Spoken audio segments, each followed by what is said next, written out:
Hello, good listeners of the Filter Free America podcast.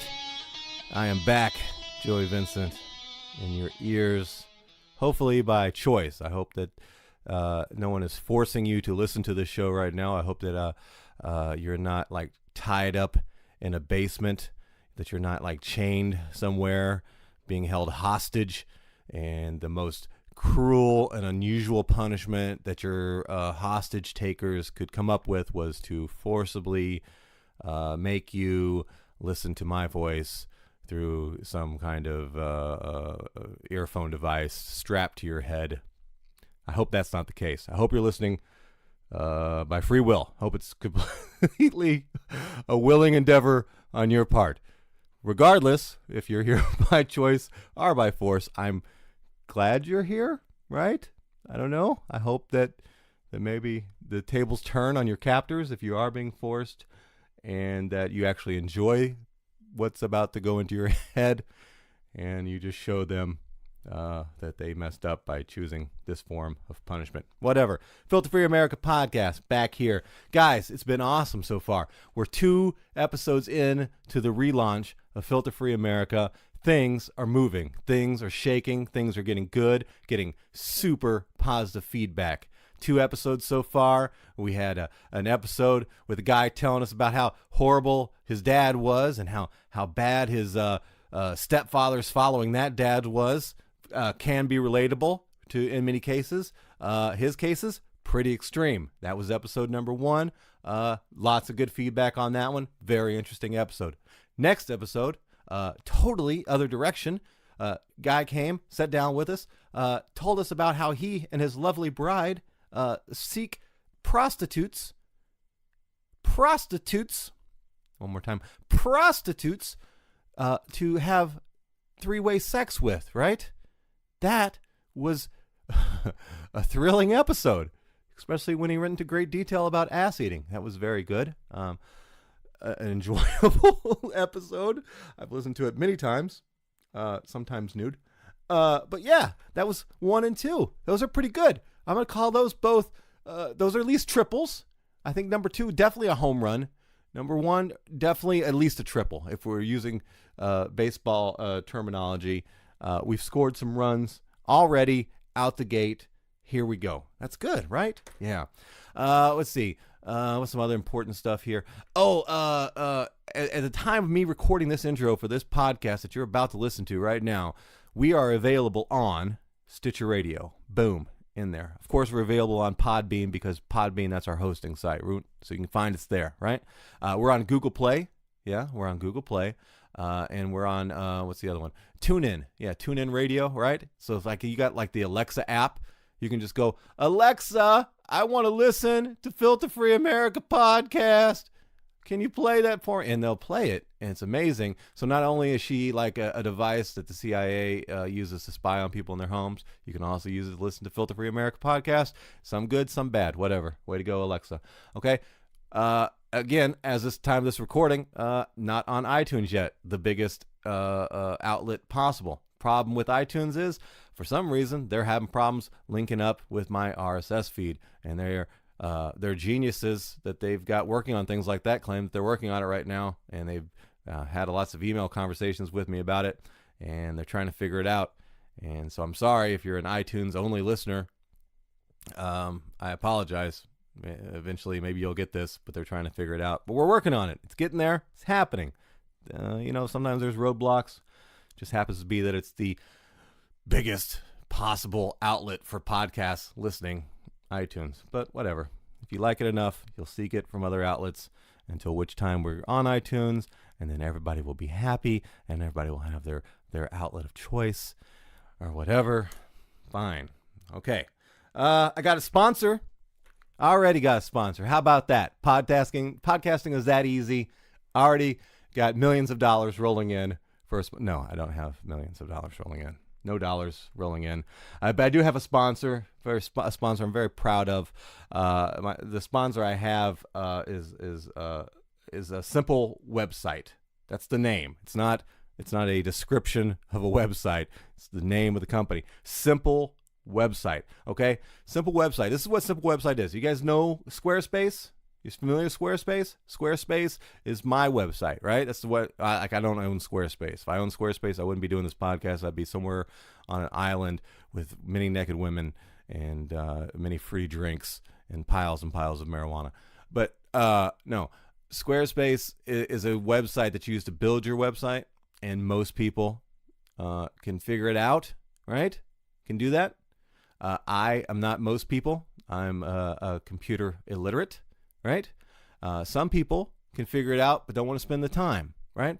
But that's where a company like Simple Website comes in. Simple Website has mastered the art of Squarespace. They have mastered the art of it. They have website designers who have learned all the tools provided within Squarespace and maximized them to their fullest extent, and have developed ways to make it efficient for you and make it a way that you can get assistance with your website building, or they can just build it for you using Squarespace, right? You've got to check it out. They have like free resources and tips and video courses you can take. They have expert screen share support to help you when you get stuck. Or like I said, you can just get professional design service. You just hire someone and they will build the site for you, right? They're actually right now, they're in the process of building my website right now. It's not available right now, but what I've seen so far, it looks fantastic. It's going to be filterfreeamerica.com. America spelled with a K, of course, if you're not keeping up at home. But when you see it, you're going to get a taste for it, and it's a taste for their work. And you're going to see that they're doing things with Squarespace you didn't know could be done. And that's where their expertise comes in and why you should give them a try. So I need you to go to simplewebsite.us. Simplewebsite.us. Check out their website, see what they got available. Tell them, Joey sent us from Filter Free America. They want us to take a look around, right? We like his shows. We want to support him, right? So do that. Help us support the show by doing that.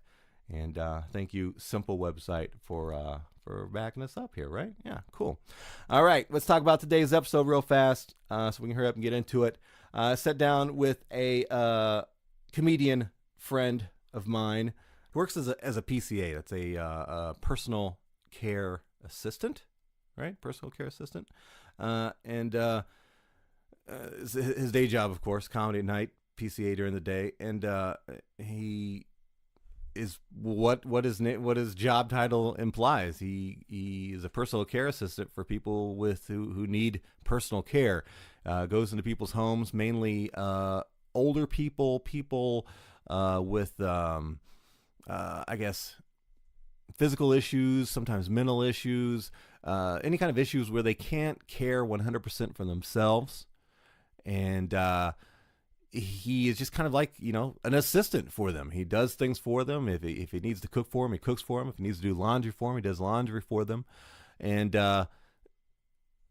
basically just there to aid them in their daily life, but not, not like a nurse or anything like that, but just kind of like that, helper type situation.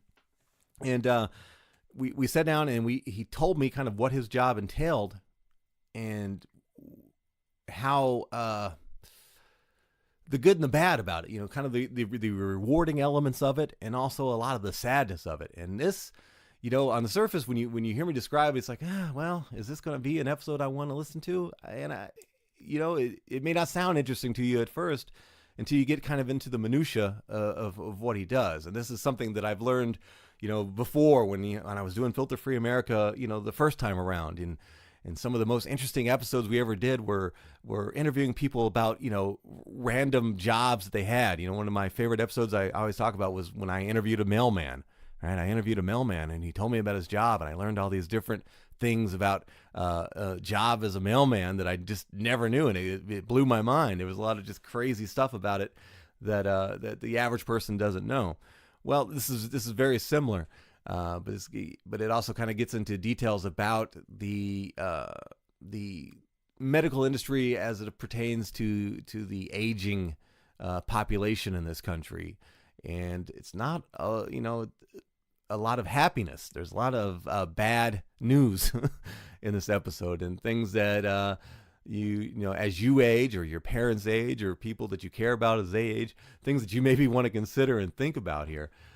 He kind of lets us in and kind of, you know, pulls back the curtain a little bit of some of the, you know, the bad stuff that's going on, and you know, a little bit of a whistleblowing in some ways as well too.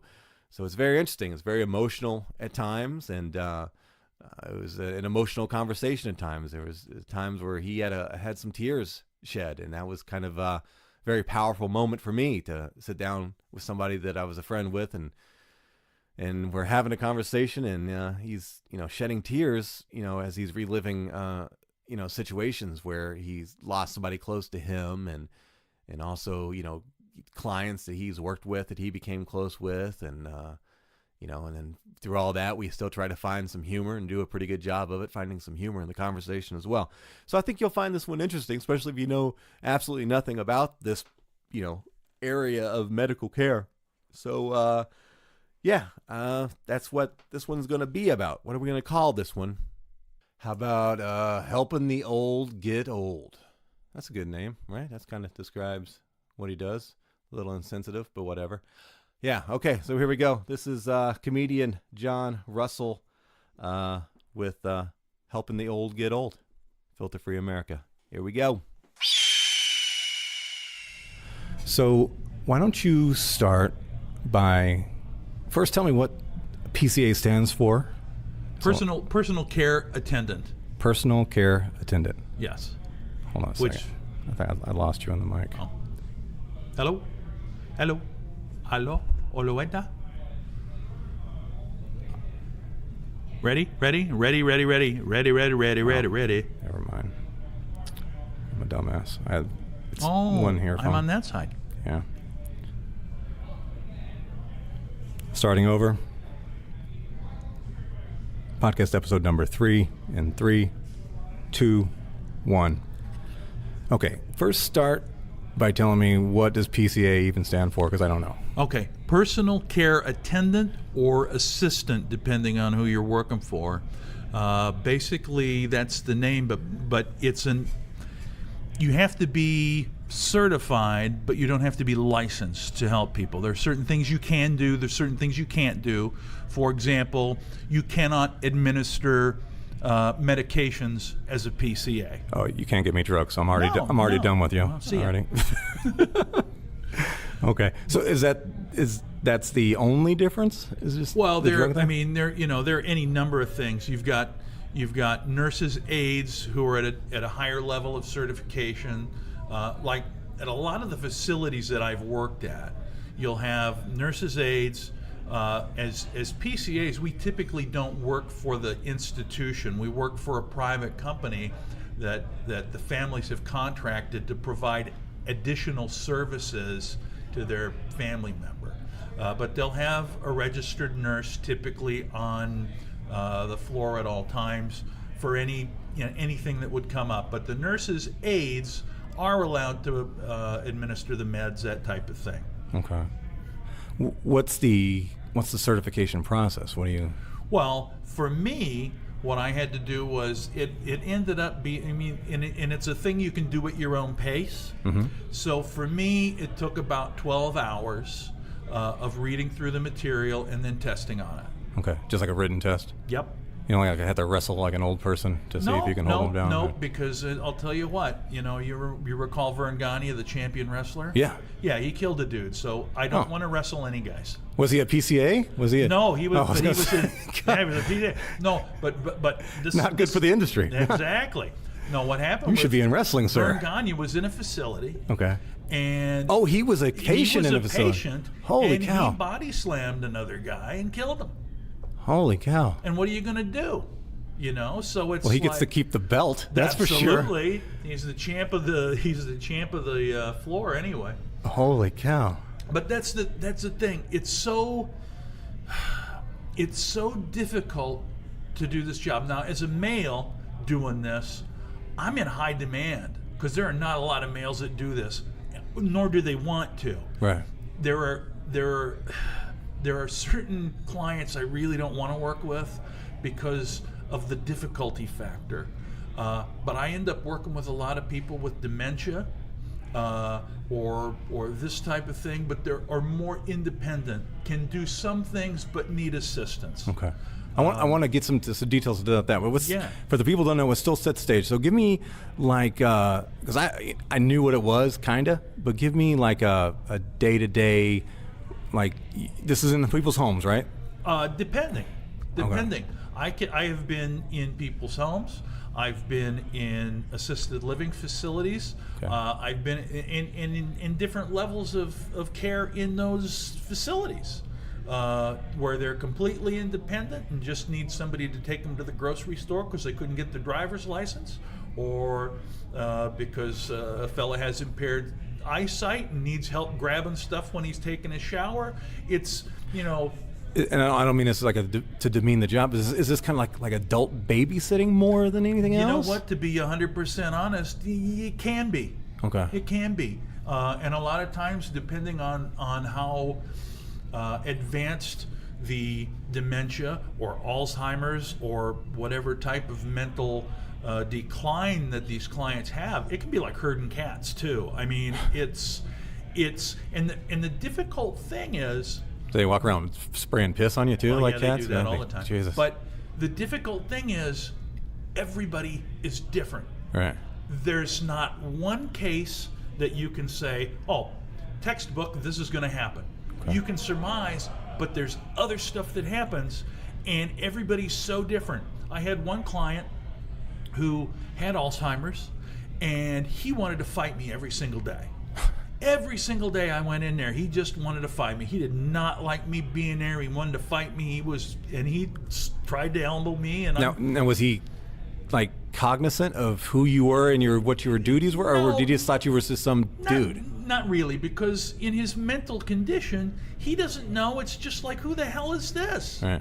You know what? Like he might have thought you were like some dude that banged his wife back in the 40s or something, right? In the 40s. I'm not that old, but but yeah, it could be. It could be any kind of thing. And I have this problem with him so often, and this guy had like 12-hour-a-day care from our company, and one of the females that worked with him, he got along with great, told me, and I mentioned it to her, like, man, he tried to hit me again today. And she's, oh my gosh, you know what you should do? When he gets in that state, just go into the kitchen, hide from him a couple minutes, and then go back and introduce yourself again. Guess what? Worked like a goddamn charm. Because his short-term memory was so gone that he didn't know I'd already been there for 2 hours. Holy you know, cow. And this is the kind of thing, and people don't understand, you know, that there are people out there that are undiagnosed driving their cars that don't know where the hell they're going. Oh, I drive for a living. I know for a fact. There you go. Yeah, you know, you're not turning left. Turn the signal off. Doesn't make any difference. Right. But it becomes really a struggle because. You say, oh, is it adult babysitting? Yes, it is. It's physically really easy. Right. Mentally, because you're a big dude. You could take down pretty much any old person. I can take them out with one punch if needed. Two of them at least. Yeah, 2 at a time. Right. Double clothesline. Nice. But the point is that mentally it is so draining, because I can't tell you how many times I've heard the same story. You know, like I have one client, I hear his same story about where he came from, about how he grew up, and I could repeat it to you verbatim. He doesn't realize that he's already told it to me for close to 2 years. Oh, you're talking about, okay, I thought you were talking about different clients having the similar background. You're talking about But that part have I ever told you the story? Yes, you have. But see, go ahead. But here's the difference with that. My job is not, because a lot of family members would try to correct that shit, and you know, it's like, oh, you've already told us that story, and then Dad gets confused because Dad doesn't know. Right. And you know, it's like, yeah, I flew on a plane over to, you know, Barcelona, Spain. And they're like, Dad, you never went to Spain. But it's like, what? So for me, in my position, Look, if I'm ever crazy like that, Dude. and I'm sorry, I don't mean crazy as demeaning because I know it's a Yeah. medical- let me have my fantasies. That's all I got. See, and that's the thing. My job is to make sure that these clients have the most satisfying experience for their day while I'm there with them. And if that means that they think, for example, I have a client that passed away. One of the last days of his life, he thought I was his Uncle Augie for 4 hours. Guess what? I didn't give a shit. You know, I'm Uncle Augie. What the hell difference does it make to me, I right? know. And but Like yeah, an Augie. but yet you'll have family members that come in and want to correct them, Right. and it's like, don't do that. You're gonna get them riled up, and they're not gonna sleep well, and then they're gonna shit all over the place, and it's gonna be a fucking mess. Right. And so that's the most difficult thing for me, is to be able to do basically nothing, Right. but have it mean something. Right. If that makes any kind of sense. Because I'm more than happy to go on that ride with these guys. Right. It's interesting as hell. Most of them, in my experience, depending on what the affliction is, have been able to recollect stories from 30, 40 years ago. And they're 100% true. Right. And I've had family members tell me, he's going to tell you some older stories, and you're going to think, man, that seems crazy. But they'll say, it's 100% true. Do you have an example of like the craziest story that Well, blew your mind when you heard it? I have a client. So I shot Lincoln in the shot head, Lincoln. He right in the and head. I blamed it on this actor. and it Yeah, kinda God. sucked. No, I had, and this is the 100% God's honest truth. I had a client who has since passed away, and I grew very close to him, and it was difficult when he died. But the man held 200 medical patents. Medical pens. Medical patent, like Patents. patents. Okay. Yeah.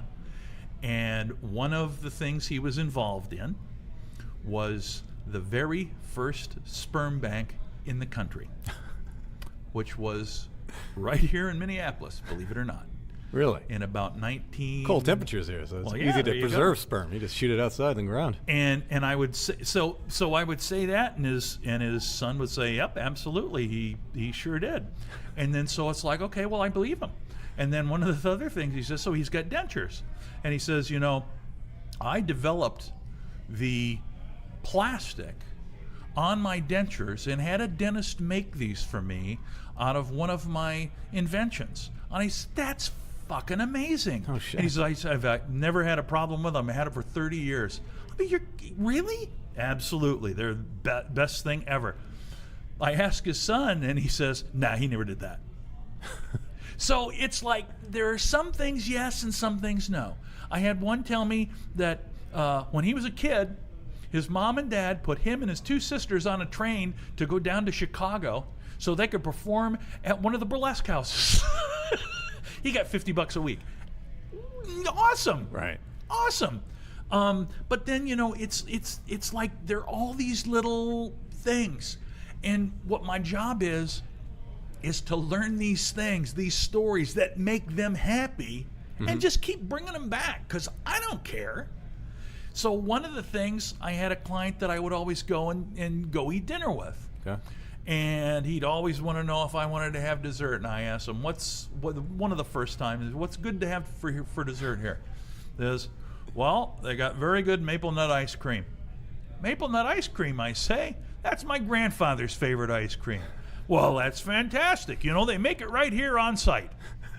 How the hell do I know if they do or if they don't? And I asked somebody, and they're like, nah, we get it from Blue Bunny. But so now, anytime maple nut ice cream comes up, I tell them, well, that was they make it right here on site. And so now it becomes a little game for me, because I have to try to figure out a way for him to tell me that it's made right here on site. It's like a weird kind of twist on Groundhog Day where you know all the answers. Yeah. And you're like the Bill Murray character, and you're just playing within the world. But And it's just the beautiful thing about it is that these people got these memories that are so freaking awesome. Right. And I mean, this is the God's honest truth. I have a client that met oh God, who's the I can't think of his name right now. The bag man for the mafia, not Bugsy Siegel, but the other guy that opened up Las Vegas with them. Oh, I know you're talking about. You know what I'm talking. I can't think of it. Name, yeah. I can't think of it right now. He used to talk to him down in Miami. He lived in Miami for 3 months. This is a real story? Yeah. Okay. He says, I'm trying to open up a business for the company I'm working for down in Miami, and our office is in this building, and 3 stories up lives this guy. He's every day comes out, walks his Pekingese dog, and I remember the guy's name, and he says, I'm talking to him. He says, oh, Jim, how are you? He says, I'm fine. How are you and your little dog? We're just fine. And blah, blah, they go on about their business. He says, the boss calls him. He says, on your way home, why don't you stop at our home office? I want to talk to you about something. And the secretary says, why don't you sit in the office here for about 15 minutes, and then Mr. So-and-so will see you. But he'd also like you to read this copy of Life magazine, and in particular this article on page 15. He says, I open up to page 15, and here's the guy that has been, you know, I see walking his Pekingese dog, and the headline says, Meyer Lansky, bag man for the mafia. And he's like, that's my neighbor.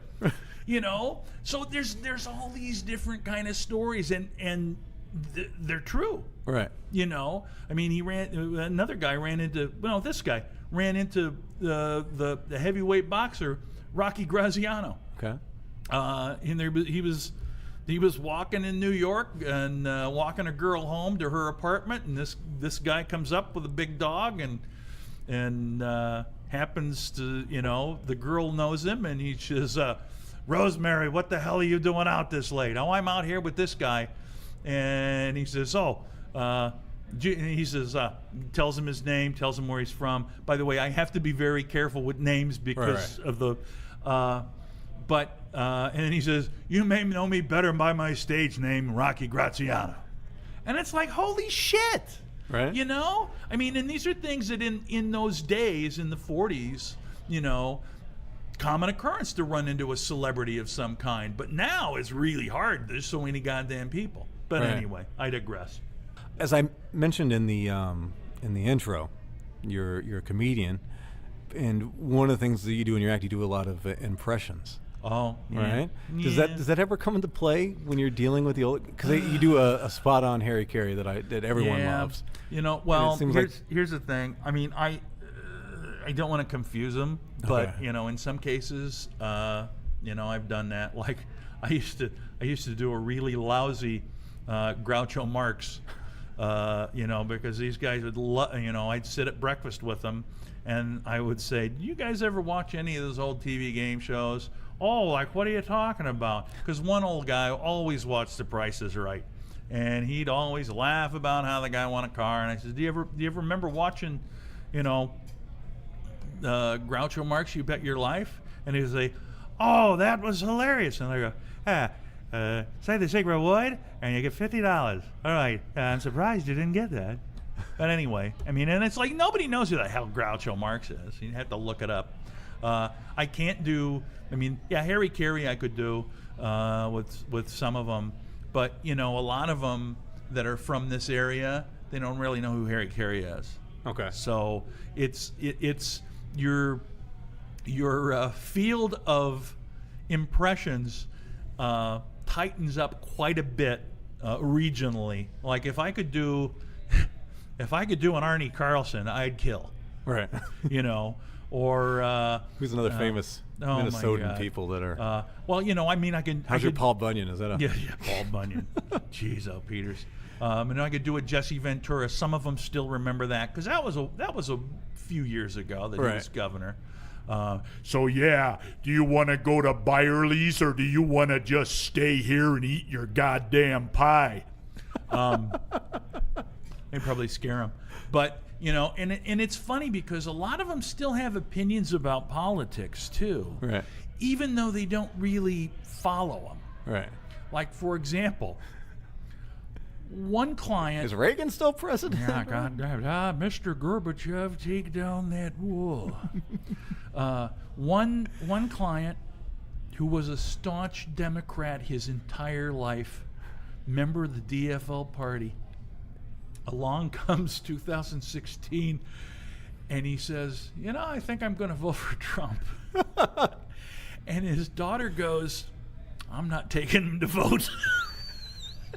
And I'm like, I understand what you're saying. Just take him in the bathroom and put like a piece of paper to paper. Here, Man. mark Just tell him down who you want. Yep, and then flush your vote right down. But it's like, it's hilarious, because they want to know what's going on in the world, but Right. they don't remember how to sort of check it. Right. You get to a certain point. Like, I had clients that really enjoyed watching television, but they sort of didn't kind of know what the hell they were watching. Okay. Like, I don't know if you've ever watched Keeping Up with the Kardashians. I don't know what the hell I'm watching. That's a half the totally time. different thing. I'm I watching either. I so. could never put that on with them. They'd be like, hey, how come that was? But, What happened to his penis? like, for example, I have a client I listen to the Twins games with. Oh, how depressing. He doesn't pay any attention to it. He wants to listen, Right. but he doesn't know what the hell's going on. And he's like, so did the Twins score? Nope. Nope.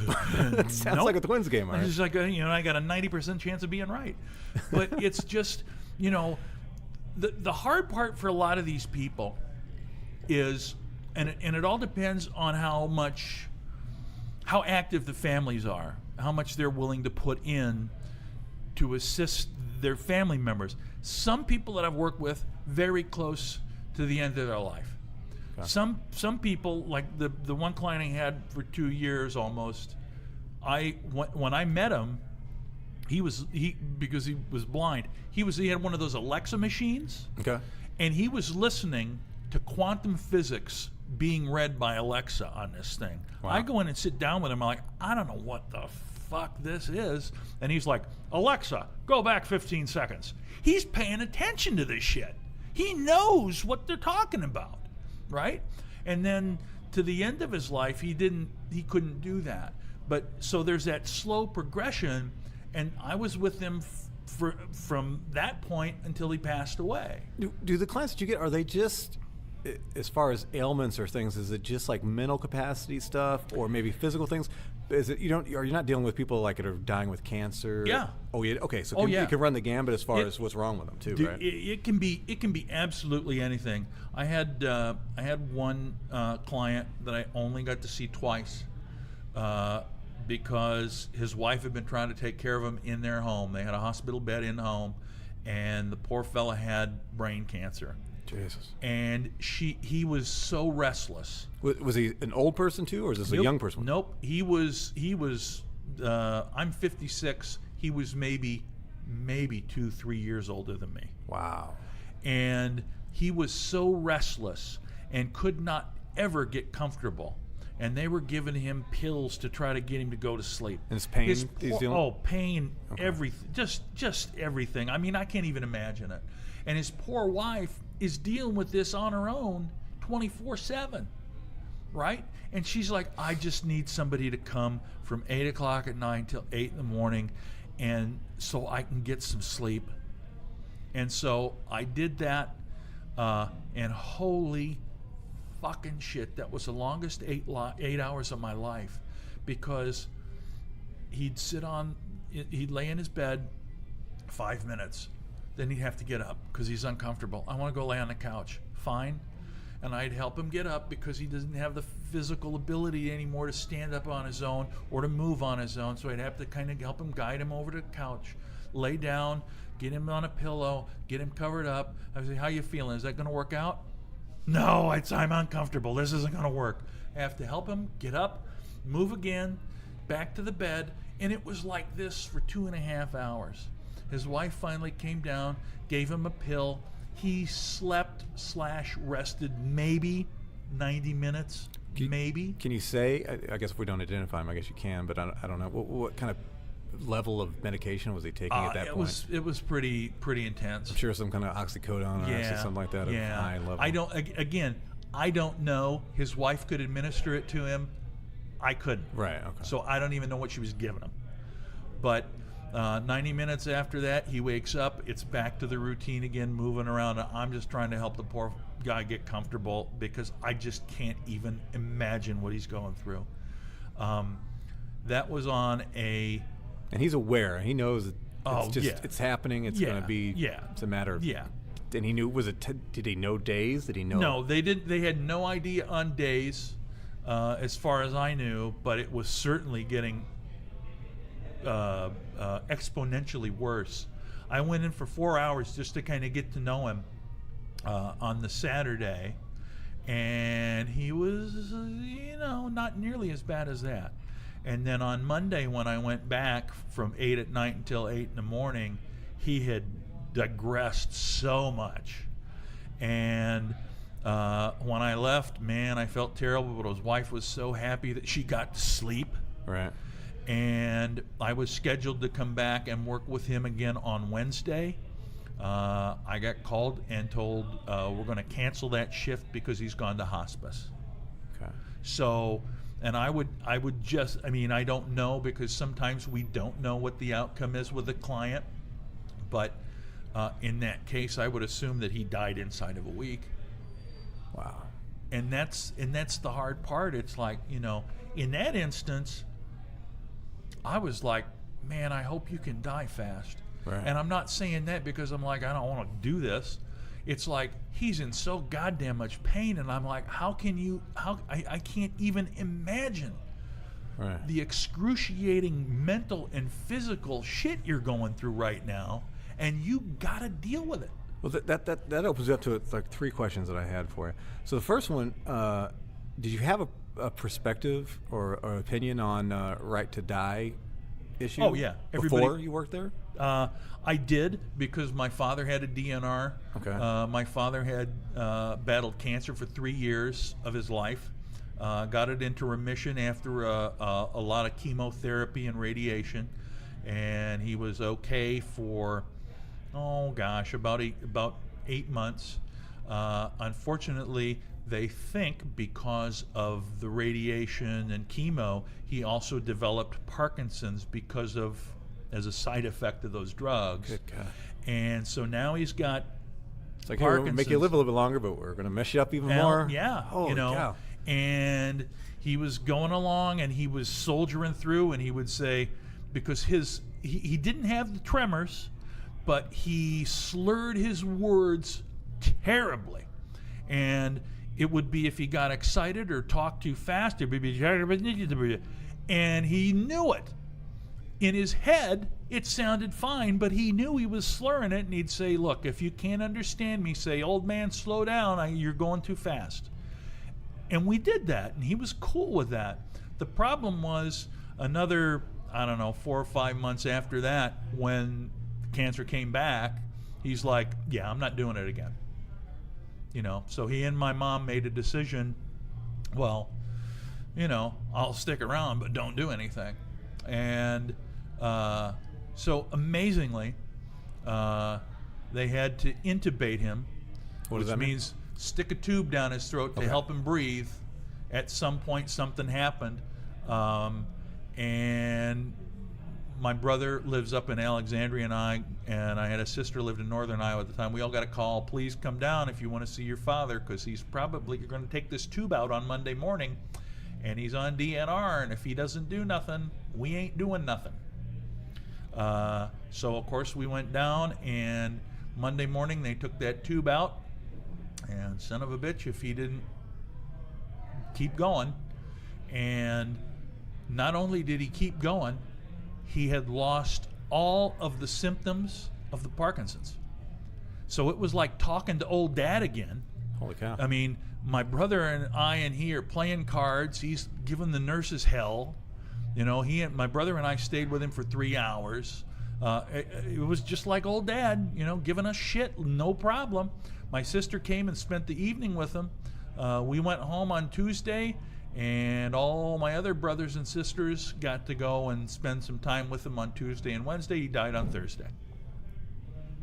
Yeah. Just out of the blue kind of thing? Like Well, everything was it's- baseline and everything was... Here's the thing. I'm a firm believer that the power of the human spirit there's something to it. Right. All right. And I have seen this with other of my clients. I had one client who refused to die, even though he should have, but he flat refused to die until he had a daughter that accepted it.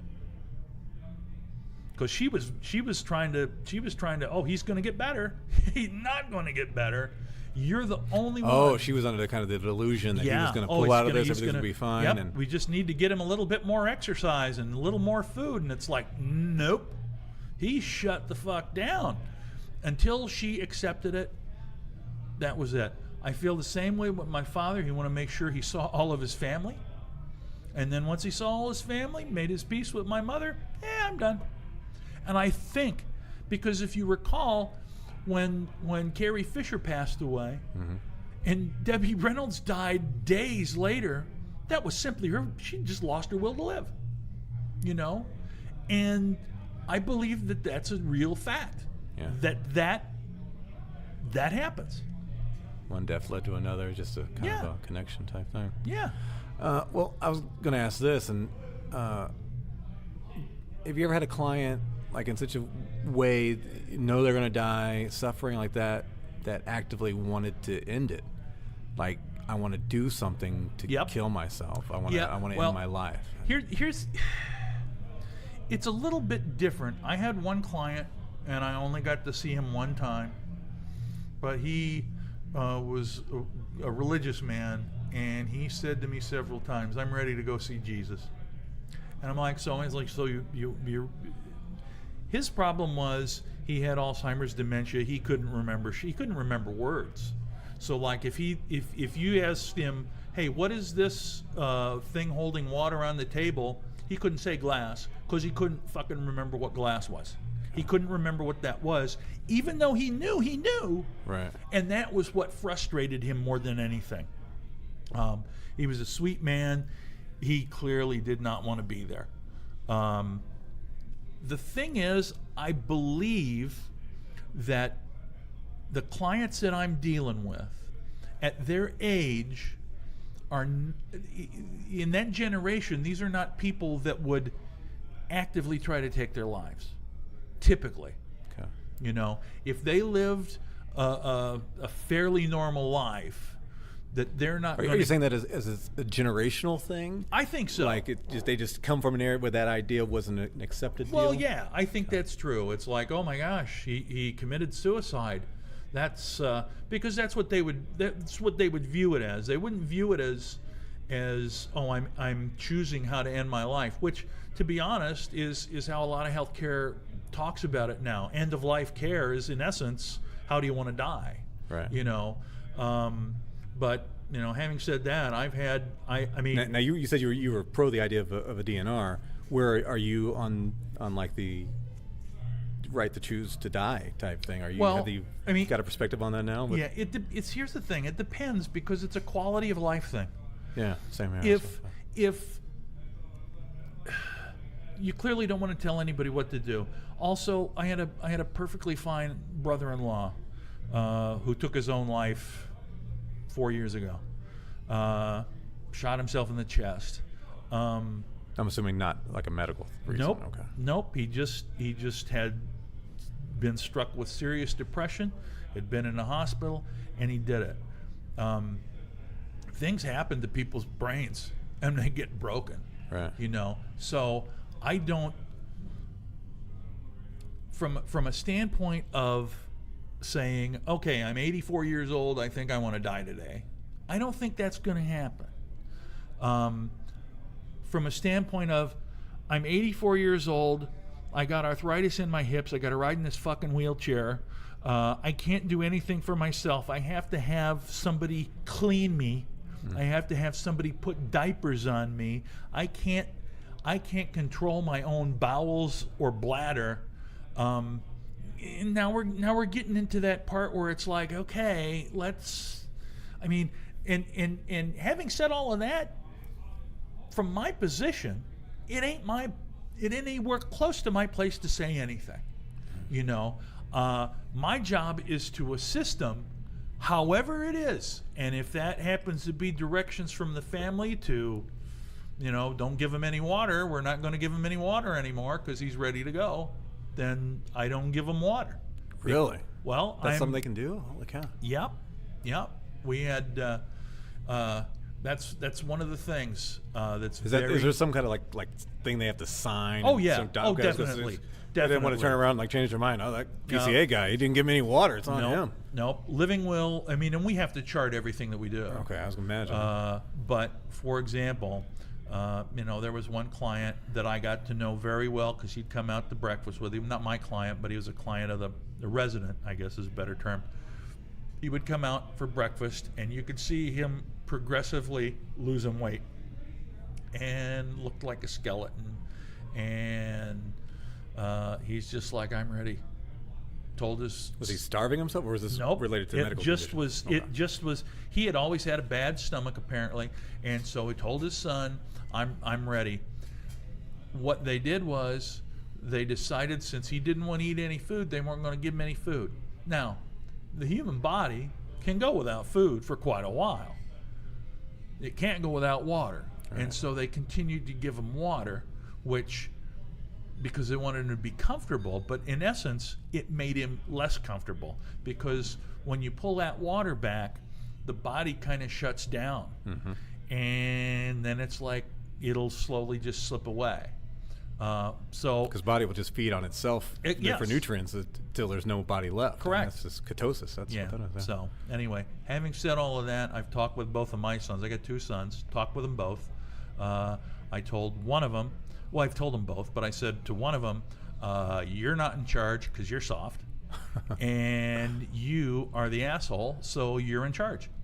Because if I say I'm ready to go, how much rat poison can you get in a French silk pie? You're not going to do it.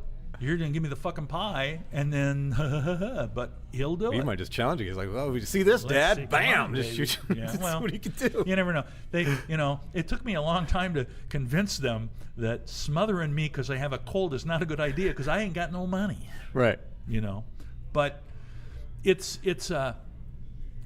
always a fine line, and as long as it's called hospice, then it's not really actively terminating somebody's life. You're making them comfortable. Right. And so there is definitely a fine line. And if you don't have all the I's dotted and T's crossed, you can get yourself into a bit of a bind. But from the standpoint of my position in the whole machine, I'm not ever going to be in any spot where I'm making any kind of a decision that's going to affect that stuff one way or another. Wow. Have you ever, going back to just natural death, have you ever had a client die like while you were on duty, like you happened there? Nope. Does it ever happen to a fellow coworker, or I mean, I'm sure it has. What's the procedure like? If I guess just standard stuff, call 911 type deal. Call 911. We do have depending on what the client is. Like I know for one client there was a fear that he might fall, and if he fell, the procedure was to call the family.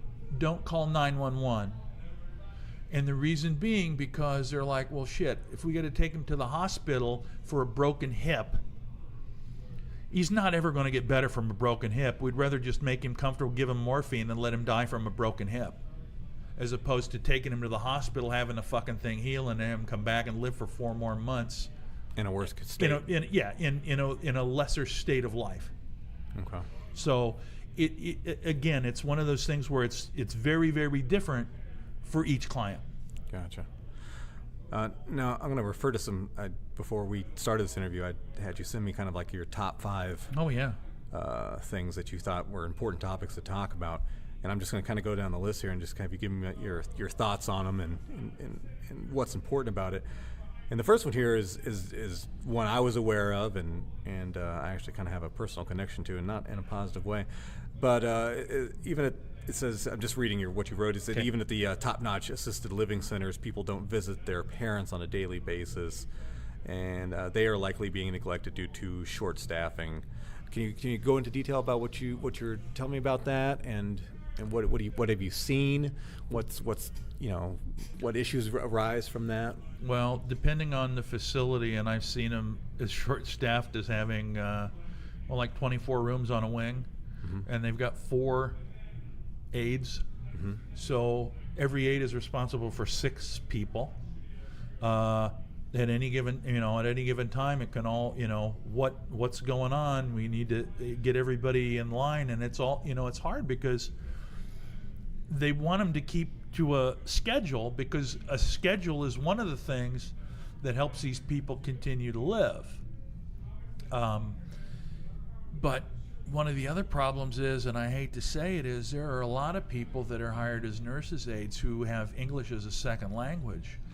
And some of these older people don't know what the fuck they're telling them. And I've seen it, and it's not that these are bad people. It's just a bad situation, because if they're telling somebody to take a pill and he doesn't know what the hell they're telling him, he's going to be resistant because he doesn't understand it. All right. I've seen people set out in the dining area for hours on their own, nobody with them, and fall asleep in the chair. I mean, that's not good. Right. You're saying that some of these people, are well-intended, just lack of communication, whatever. But I'm going to assume, and I think we've seen news stories, and there's some cases where some of them are just irresponsible or worse. That happens too, right? I try to err when I'm talking about this to anybody on the fact that, for the most part, people are trying to do the right thing. I know as well as you do, there are people that are absolute evil fuckers, right, that are in there to fuck with old people for whatever reason that they're getting their jollies. And the reality is also that every one of these people, depending on what portion of the home they're living in, are vulnerable adults. Right. And I can tell you from a 100% positive opinion that if I wanted to get money out of somebody, I could do it. Right. And I know that that's not my thing. I would never do that, but there are people I'm sure that would. Because the reality, I mean, I have a guy that I take to the grocery store. That's all I do with him. And I could tell him, you forgot to give me the money. He'd give me another, another, oh shit, I forgot, here you go. It's as simple as that. Right. Because these people, their short-term memory is shot. Right. They don't remember those things. They remember the big things. I had another client and this is a standard scam, and this is not from somebody inside the building, but they have a telephone. I had a guy call up and say, and the phone call goes like this: "Hi, Grandpa, how are you?" No. I'm fine. Who's this? Well, it's your favorite grandson. No Who's way. And he's like, who? And he's like, well, who's your favorite grandson? Bill? Yeah, it's me, Bill. And then the scam goes, well, Grandpa, I'm in jail. Oh, Jesus. I need such and such to get out of it. I happened into one of my clients when this was fucking going on. Mid-phone call? Mid-phone call. Holy shit. And he's looking at me, and now it's not his grandson anymore. It's a detective from such and such. From Minneapolis to Peace tomorrow, I'm a detective, and well, I just want to let you know we've got your son. He didn't do anything wrong, and it's this whole rigmarole bullshit story. But he's in jail. He needs to be bailed out. It's $8,200, and well, he didn't do anything wrong. He was just giving his buddies a ride. They'd been drinking, but he hadn't been doing anything. Well, one of his buddies had an open container in the back, and well, they got pulled over, and you know how that goes. First of all, nobody old, bullshit story, absolutely bullshit. Right. And so he's going. He says, all the bail bondsmen that we work with, they're sick and tired of not getting paid. What the fuck's that having to do with anything? It's just this play on screwing these old people, right? And so he looks over at me and he says, "Do you think this is a scam?" I said, "It's a fucking scam." He says, Holy "Do you want to shit. talk to him?" I said, "Yeah, I'll talk to him." He hands me the phone. I say, "Hi, who's this?" He says, "Oh, it's such." We can't remember the name. Right. I says, "Oh, well, I'm Mr. So and So's attorney. How can I help you?" "Who are you?" I says, "I'm his attorney. Who are you with?" "Oh, well, I'm with such and such." He's going to just keep bullshitting me. And I say, and where exactly is his grandson Bill being held? Minneapolis, 23rd precinct. Are you sure? Because there's only 5. Right. Don't ask me how I know that. And yeah, I've been to a couple. mutual, thank you. And so it's like he's like, well, and I'm like, look, motherfucker, don't call this number again. I know where you're at, and we did research, and they're fucking calling from Toronto. Because it's Goddamn Canadian, see? Well, yeah, but it doesn't make any difference. It's probably not even Toronto. It's probably who fucking knows where. Yeah, It's bounced just off 6 different phones. Yeah, but it's like this shit happens all the time.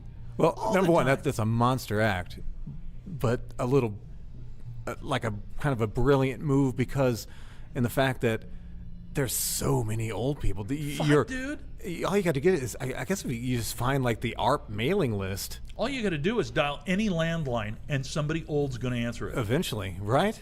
Holy cow! And they say the older generation is the largest growing population. Yeah. Because as we get older, that's just like a limitless pool to just.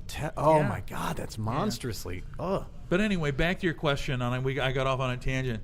I can't tell anybody that has a parent that's in an assisted living center or any other type of facility, even their own home, please, God dang it, go and check on them more often than you think you should, because you never know what kind of trouble they're going to get into. Right. And it's not that they're purposely trying to do it.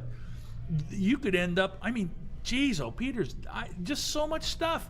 Then one of my guys hit the retaining wall with his car, knocked all the bricks into the neighbor's yard. Wow. He's lucky he didn't drive the fucking thing over the side. Right. And it's like, well, nobody's there. It's like, And I think plus, I think this is true with anything, whether you're a boss and you have employees or things like that.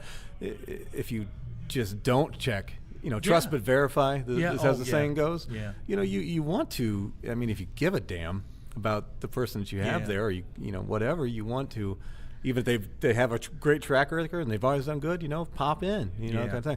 And now here's a question that kind of ties into that. And this is why what I've been noticing, because in my day job, I do work for a company that does deliveries, and one of the places we deliver out to is group homes, and retirement facilities and things like that, to all different levels, and then all different, what I'm going to say, qualities. So I'll deliver to a retirement home or a group home that's kids or people with medical conditions, things like that, and they'll vary greatly by just like the appearance of the place, how nice it is, how well kept it is, and things like that. So I don't know if you know the answer to this, but I'm assuming that it has something to do with how much they're willing to pay and what their insurance will cover, the range of how nice of a facility either the old person or whatever can get into. Absolutely. Right. It is. It's very, very much that case that they keep building more and more of these facilities, and the newer ones are always charging more because they're newer. Right. And then with that, the nicer places are going to have not only more staff but better trained staff. Supposedly. Okay. All right. They may pay a couple dollars more, and they want to be a little more stringent with their hiring practices. And it kind of depends. Again, it goes back to the fact that you're going to get. You're dealing with is the aides and nurses that said you're dealing with human beings, and that can vary widely, But I was at right next door. There's a very nice facility, and right next door, there's a place I wouldn't send my dog, and I had to go in there with a guy, and he was in this little hot box of a room, and it was like, holy shit, how do you stay here? He was 96 years old. He stayed there because he probably couldn't afford anything more. So it's and the more old people there are, the more places there have to be, and it's amazing. It's amazing. Elder care is such a huge industry at this point, and I don't think people realize that. Right. And in a lot of cases, the administration is not nearly as concerned about the welfare of the residents as they are about maintaining the cash flow. Right. So, Surprise! It's just like every other corporation out there. Yeah. It's, but it's but profit here- margins and return and But here's the difference. quarterly. We'll see improvements in the bottom line and Here's the difference. holy cow. If you lived in an apartment that had all of a sudden the hot water didn't work, you call your landlord and say, fucking hot water doesn't work. Right. Fix this shit, right? Right. And the landlord might give you a hem and a haw and blah, blah, blah, blah, but he'd finally come and fix it. Otherwise, you'd withhold it and fix it yourself, right? Right. Old people can't do that. And so I had a client who the water was so fucking cold, I wouldn't have got in it. So I couldn't force him to take a cold water shower. And I said, there's something wrong with the shower. Well, they would send somebody over from maintenance in the afternoon when there was plenty of hot water, not at 9 o'clock in the morning when all the hot water's gone. Oh, because more people were using it in the morning, so less supply. And he'd say, water's fine. I'm like, no, it fucking isn't. Come and check it at 9 o'clock. I can only do so much in my position, right? So then now I have to work with the family and say, you're going to have to raise a stink about this because they don't want to fucking believe us. They think we're just making up shit, Right. and but it's And just, in many cases, they're not going to give a damn until it's the person who signs the checks or pays the money says something. Exactly. Holy cow. They might work to get rid of you before Well, they yeah. fix something. Most patients are, this is, again, reading from the list of topics that you sent me, it says most parents are very good at hiding their symptoms. Most patients, are very good at hiding their symptoms. And you've seen cases where welfare checks reported there was nothing close to What actually happened? what the actual reality was. So, what's an example of that? I can give you two. I would a hospice nurse would come and sit with one of my clients and interview him, and he was still able to converse, tell her things, and even though he couldn't relate what day it was or what time it was or the date, she's like, oh, he's very aware. He said, no, he's fucking not. He's not. And it's like it's like they see what they want to see, and granted, they're being optimistic, but it's like, he doesn't know what fucking day it is. Ask him, what fucking day is it? And he'll go, I don't know, Wednesday? No, it's fucking Friday. He doesn't know. I had another situation where I was in a fella's home because he had some calls because of some stuff that was happening, and a Ramsey County welfare check was made, and the agent, or whatever you would call him, came in and was interviewing him, and he's lying right straight to him. I mean, just flat out lying to him. He's like, oh yeah, I've got this. Oh yeah, my wife's out of town. I'm like, no, she isn't. You're fucking divorced. She left you. But the agent doesn't know it. Right. And it's just such an odd situation, because I'm there to protect him. Right. I'm there to make sure he doesn't get into trouble, which technically he's not. But I'm like, you're going to get in trouble if I'm lying. At some point, this shit's going to Come up or be important or be pertinent to what's... So it's just the in the backlog, I'm sure, of these welfare checks and all of these things, is like they're trying to get them done as quick as they can. So tell me about the welfare checks now. Is this something is this like a government agency comes to like all Nope. people? Nope. Where do these welfare checks come from? Why do they happen? Welfare checks typically come from a request by somebody in the community. Okay. So they have a concern, neighbor, or they're worried about yes, safety a conditions? neighbor may have a concern that he's wandering around looking into windows, whatever it might be, and driving his car erratically, playing his music loud, whatever it could be. I mean, it could be anything. Right. You know, typically the count, and it's a county official, but typically they'll hop on it pretty quick because they don't want. I mean, they realize that these are vulnerable adults, and they could get into trouble. So if somebody says something that makes sense, it could be a problem. They want to make sure that they check it out pretty quick. Right. Okay. I think we kind of touched on this, but you might have more to add to it. This is the third one on your list, and it's all facilities are concerned with keeping the cash flow going, and it says you have many examples of this. And again, like I said before, what a surprise, a company putting profits above people. But what are some of the most egregious examples of them putting dollars before the patients? I was in a facility with a client and worked with him for a while, and he had a washer and dryer in his unit. Okay. Part of our job, and I worked with another gentleman, so we were with him all week. Part of our job was we were to do laundry for him. If the aides at the facility did laundry for him, it was an upcharge.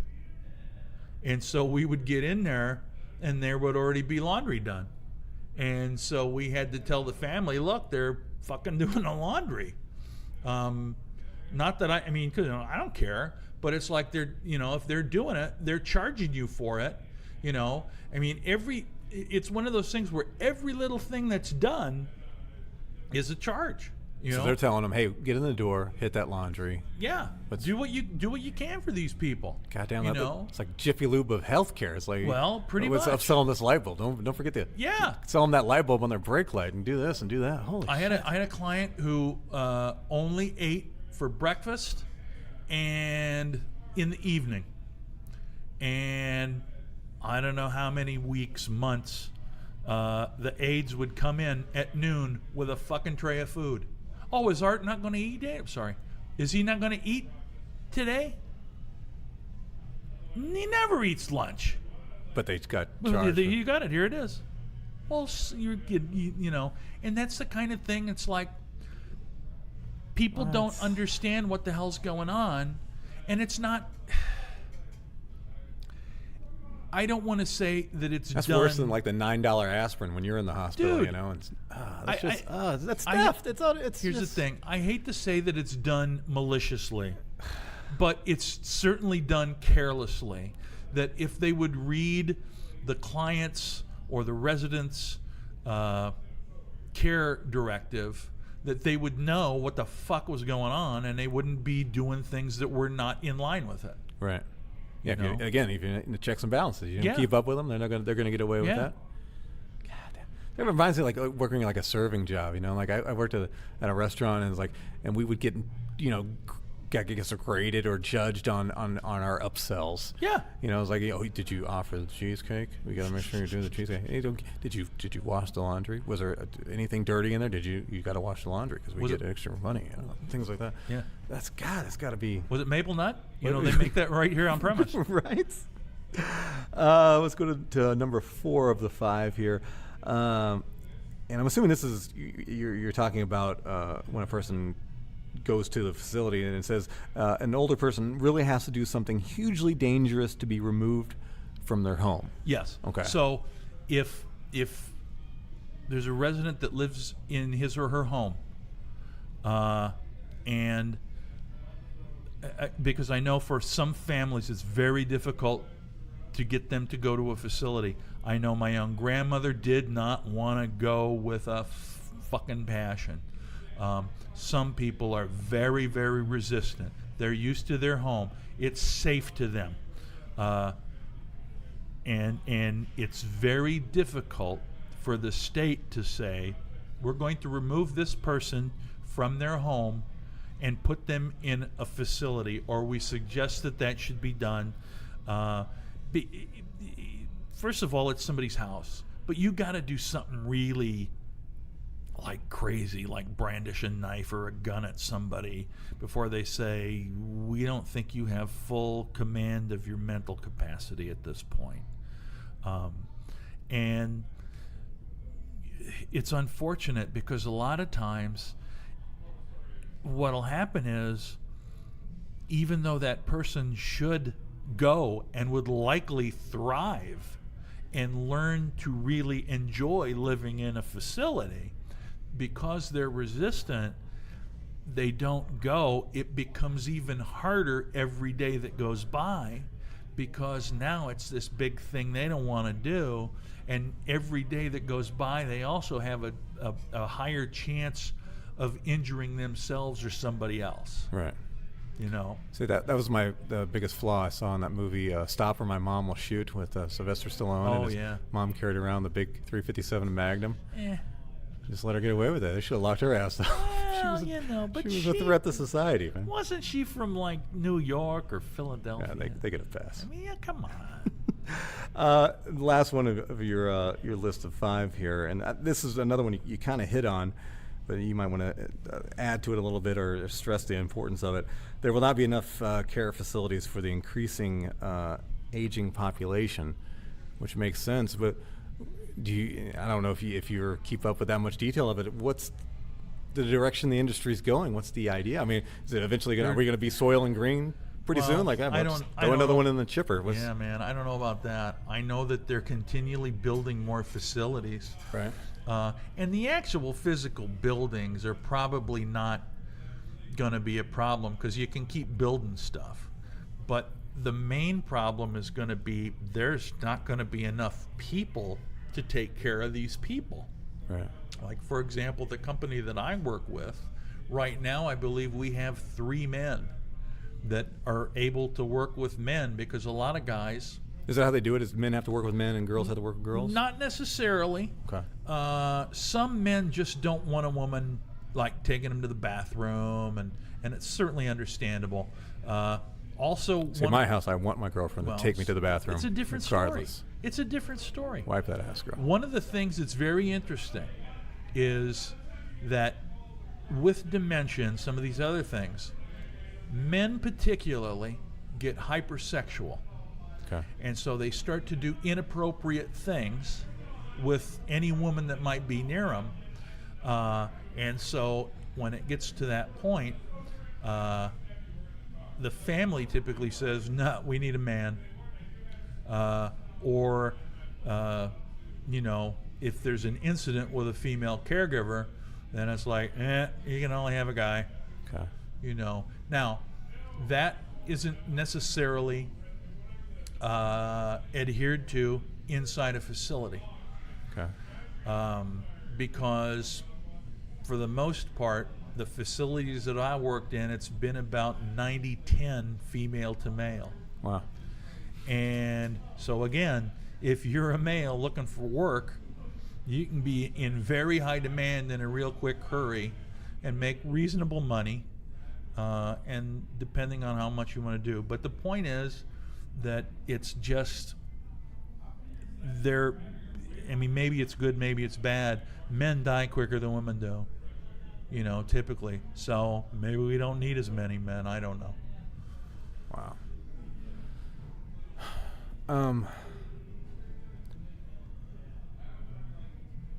Just want to ask a few more just kind of random questions here. Do you ever have like a client that was like addicted to like a drug or alcohol type No, thing? I've been pretty lucky. What seems to happen, at least with the clients that I've dealt with, When I'm old, I'm just like, I want a pound of marijuana. I'm smoking all day. I understand. I dare you to say anything. I'm gonna hit you with my cane. Be high as balls. I think in a lot of cases, depending on what the ailment is, I mean, if they have any form of dementia, if they were addicted, they probably forget about it. Right. You know, it's like, I have one guy. What was I getting ready to shoot in my arm? Why is this rubber band? What's this shit? crazy. I'm not going to the doctor. I have one client. He likes to have one little snort of whiskey every day, and that's all he has. And it's like he remembers that. But the problem is he wants to buy whiskey every day, even though he doesn't need it. You're like, do we need to go to the liquor store? No, we don't.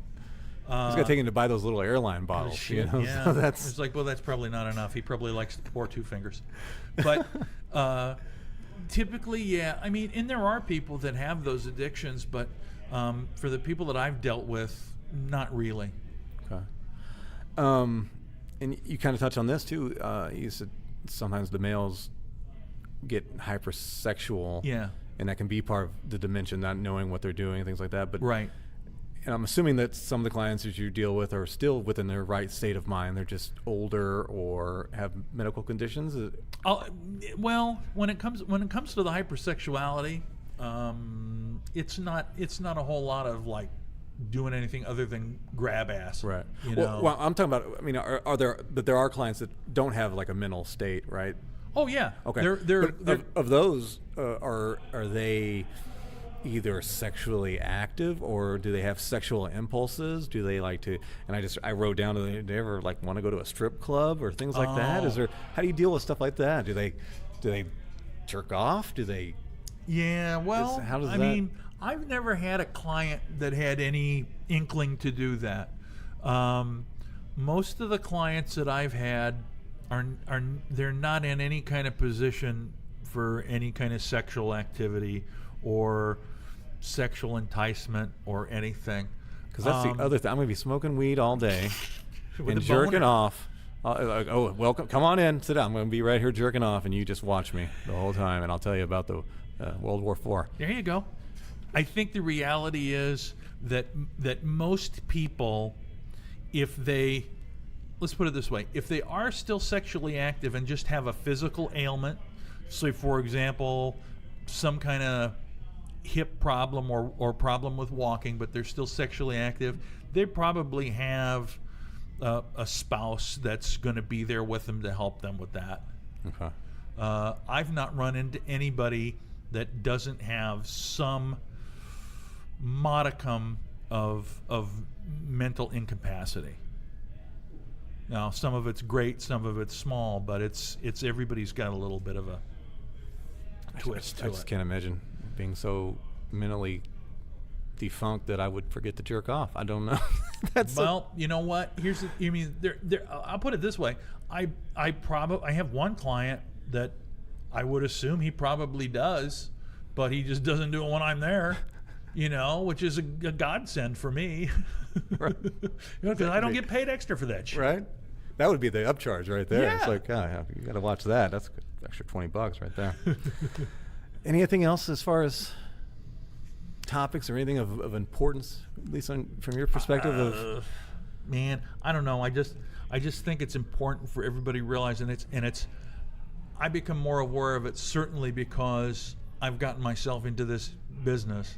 I did so much other stuff in my life before I started doing this, and out of anything I've done, this has probably opened my mind up to some real necessary stuff in society that I never ever would have thought about. Right. Now, if I'd have done this when I was, 25 years old, would I think the same thing? Probably not. I probably wouldn't have wanted to do this. I got myself into a very convenient situation. I have a very fantastic management staff that lets me leave when I need to leave. So I have absolutely no qualms about this being a good thing for me. Now, are there hard days? Yeah. Does this make me think about More, and you're saying, is it more emotionally hard? Oh God, than, yes. And it's not like it's a Yeah. physically Yeah. demanding deal. See, Joey, I'll come home some days, and I'll have people like call me on the way home because the other part is I'm 45 miles away from where I got to work. Right. Which this is kind of funny. I had one client ask me if I wanted to move into his basement, and I said, I mean, one to humor him, but I also said, if I do one of those Ben Franklin lists, on the plus side, I would be very, very close to work. Right. On the minus side, I would be at work all the fucking time. But anyway, so I'll drive home. I'll get people call me, hey, you want to do this? You want to do that? I'm like, I can't talk to anybody. Right. Because it's just such a drain. And so I end up doing no mind shit to just sort of decompress a little bit. But yeah. Add to this if you want to, and I'm sure you got at least some examples of this. And this, I'm going to refer back to my job. I it's a delivery service, deliver food to people's homes, and oftentimes I'll deliver to old people who still living at home alone. Yes. Right. And I think this kind of touches on the, absentee kids not checking in and stuff, and this is something that I kind of deal with because I don't know how to deal with it. But like sometimes the people I know, they're like food hoarders, and like to me, like I don't know this for a fact, but I think that maybe sometimes they just order things because they like the communication of calling in and like talking to the customer service person, like, hey, I want to put in a food order, and then I get to their house and I'm unloading these buckets of food that we deliver to them, and there's piled up everywhere, multiple cases of water, things like that. Oftentimes they're living in what I would describe as squalor-esque conditions. A lot of times they have cats that are poorly cared for, and it just will reek of urine and things like that. I think that if there was anything that if there was a message to this episode, again, make sure if you care about your parent, have some kind of focus or activity, in their care and things. Well, not only if it's your parent. The reality is that back when I was a young kid, neighborhoods meant something. They don't as much now because it's so much easier to just live your life online. And the reality is, if you got somebody that lives next door to you that's old, either if it's a couple or somebody by themselves, geez, Peters, please just go knock on a door, make sure they're okay once in a while, just say hello to them. Because the reality, like you're talking about on food hoarders, I have one guy, I got to go in every fucking day that I see him and go through his refrigerator, because he'll leave shit in there way past, and then we'll go to the store and he'll still buy the same shit. Buy it's more like and now more. we got but as far as having that communication with somebody else, my aunt used to do that before she passed away. She bought so much shit off Home Shopping. Oh yeah, I had another lady who not only hoards the food, but then I'll go into, like, when I go to her house to make the delivery, I have instructions on, the door will be open, walk in. So I go into like her porch, and then on the porch there's all these like Home Shopping networks or eBay boxes and things unopened. Yeah. Just piled up right there that clearly she's been ordering stuff, not even opening the boxes. And nobody cares. No one's stopping it. Nobody's checking on her. It's a travesty. It's vulnerable adults, and they I hate to say it, but Home Shopping should not be able to take certain phone calls. Right. But having said that, they're again, it goes back to the fact that you got to do something pretty heinous to get pulled out of your own house. Right. And if you still have access to a phone and a credit card, if you buy 10,000 Foreman grills, that's, hell yes, because it's America. Why you can wouldn't do you it. want to corner the market on those fuckers? Jesus. Well, thank you for sharing this. I'm so happy to be here to visit you, man. Appreciate it, man. Well. There we go. Another episode is in the books. That was comedian John Russell telling us a little bit about his day job. I was working as a personal care assistant, and pretty moving stuff, and pretty interesting stuff. And also, as you get older, or as your parents' family gets older, it can be kind of scary, as you hear kind of sometimes the conditions that some of these care facilities are, and the lack of care, and the growing number of aging people. It's definitely an area that's often overlooked, and just one part of the big healthcare crisis, I want to say, because it is. I mean, we there's lots of arguments and fights politically about healthcare in this country, and that's just one part of it. Is everybody's getting older, population's getting bigger. More people getting older. It's just going to keep going. I don't know.